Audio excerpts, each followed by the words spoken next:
again, I welcome you all for this series of Searching the Truth. Today, again, we are going to look into a particular truth. I was just meditating on the time when Jesus was getting ready to go to the cross, in the Garden of Gethsemane. So, the topic of today's message, which I would like to put, is Jesus does not need your prayer, but Jesus needs your relationship. Or, in other words, prayer is for myself and relationship is for Jesus. It's been quoted, if you look in Matthew chapter 26, from verse 26 onwards, and even in Luke chapter 22, from verse 39 onwards. If you see, it's like, I'll just explain the scenario for you. Jesus is going with his disciples to the garden. He tells them, pray that you do not fall into temptation.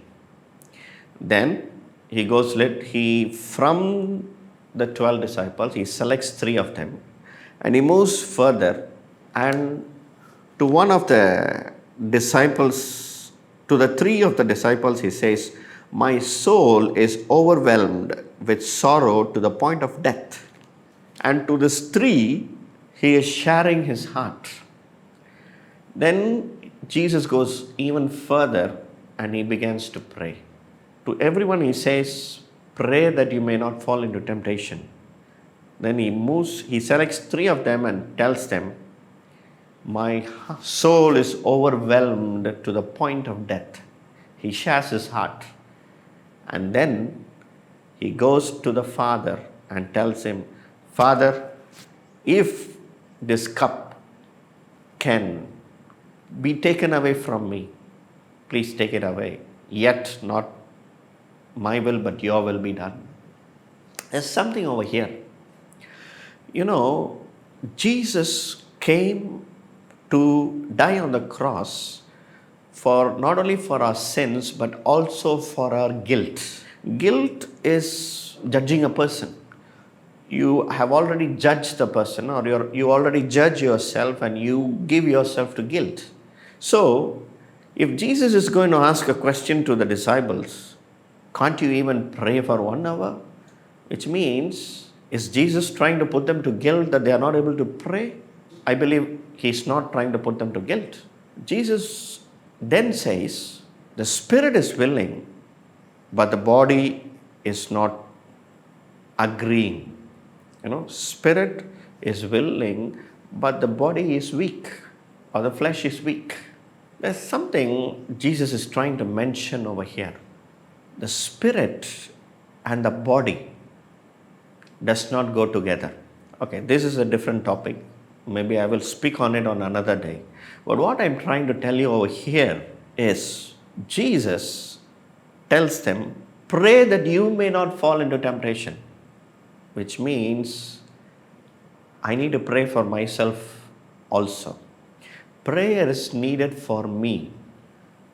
Jesus does not need my prayer because he needs my relationship to share his heart to me. That's why when he further goes ahead, he tells them, my soul is overwhelmed with sorrow to the point of death.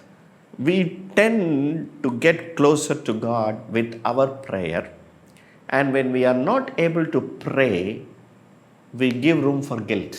And many of the times, the guilt itself is not allowing us to get closer to God.